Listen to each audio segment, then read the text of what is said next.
Hey guys, Bruce T here and welcome to the video. Today we're going to see if the Hero 8 is better than the Hero 7 for vlogging on your motorbike.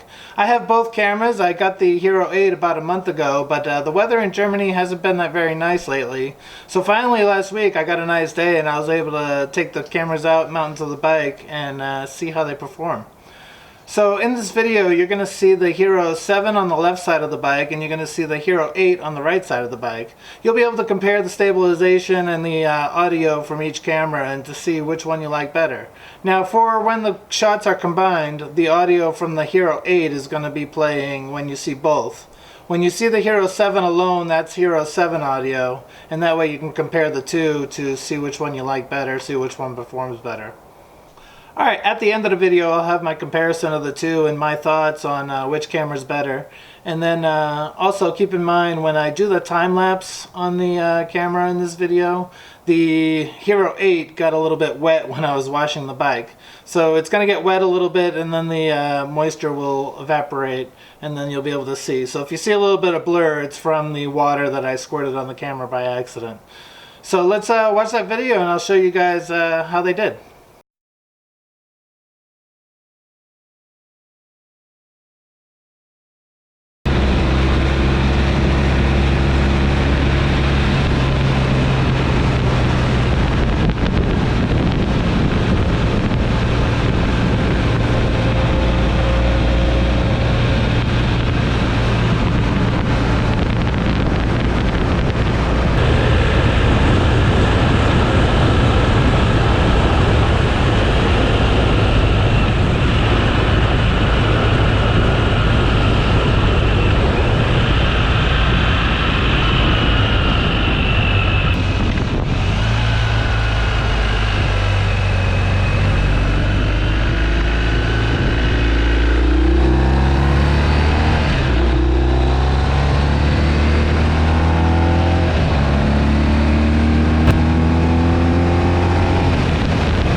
Alright guys, I'm going to give you my thoughts on which camera I think is better. The Hero 7 does have great stabilization and the colors are pretty decent, and when you're riding on the bike, this camera works great. If you have this camera, I wouldn't spend the money and upgrade to this one and ditch this one for this. It's not worth the investment, and then you lose all your mountings, and they changed the way that this camera mounts up to the bike, and I don't think the change is worth going from the 7 to the 8. If you already have the 7, it's a great camera. I think it's good enough, and I don't see the need to upgrade.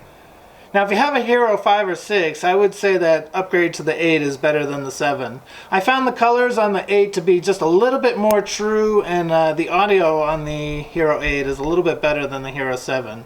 You get a more truer sound of what the bike actually sounds like when you're not getting the wind. You do still get some wind on the bike with the Hero 8, and that's inevitable. You're still going to get wind no matter which camera you use. And the Hero 8 does sound a little bit better when I was doing the editing. It is really nice to be able to pull this camera out of the housing, change your battery real quick, put it back in, and lock it down real quick. With this camera, you got these new tabs on the bottom, and you have to unscrew it if you want to manipulate something. I mean, you could do it while it's on the bike and pull the battery out of the side. I haven't experienced that yet, how bad it is to change a battery. But I do like the fact that you can just pull it out of the mount instead of having this all-in-one casing. Now also these little mounts on the bottom, they are a little bit flimsy, but I didn't notice any camera shake or anything when it was mounted on the bike as far as when I was doing the editing. The stabilization does make it secure enough so you don't see any bounce, but I do agree with other YouTubers that these mounts are a little bit cheesy, and it's something we never asked for. I like the casing, and it was nice to be able to just slide it in and out, and you had a secure mount. And also this one, when you go to put it in, these things move a little bit, so when you're going to slide it into the bracket, sometimes it gets cockeyed and you have to hold it and get it into the mount to screw it on. So it's a minor gripe, and you know, it's not really that big of a deal. You'll probably get used to it after a while, but I do not like the mounting system that they went with the Hero 8. Now another thing people are complaining about is the glass, that you can't change it yourself. I've been doing probably over 6,000 to 7,000 miles of recording with a Hero, and I've broken one lens. I had one rock come up and hit it, and I broke a lens on my Hero 5, which I did on my Canadian trip last summer. So it's really not that big of a deal. I might get the protective coating to protect the Hero 8, but I haven't done that yet, and you know, hopefully it doesn't break. So in conclusion, if you have the Hero 7, I would just keep the 7 and not get the 8. I don't think it's worth the upgrade to spend the extra money to get the 8s if you already have the 7. Now if you already have the 5 or 6, I would skip the 7 and then get the 8 as an upgrade, and then you get the nicer quality picture and you get the better audio, and you'll just have to deal with the mounts. But I don't really think it's a deal breaker. I just think it's different, and we don't like it. Now finally, I have this Hero 8 here, which I'm going to be giving away to one of my subscribers. That announcement will be just before Christmas, and I'll be giving it away sometime in January. I have it in hand now. It's going to be for one of you guys. You're going to get this and a memory card to go with it. So subscribe to my channel so you don't miss the giveaway, and one of you guys is going to own this camera. Alright guys, thanks for watching. I hope you found this video informative. Like I said, you can't go wrong with either the Hero 7 or the Hero 8. So subscribe to my channel and keep an eye out for that giveaway announcement. And then in January, one of you guys are going to win this Hero 8. So thanks for watching, and have a great day.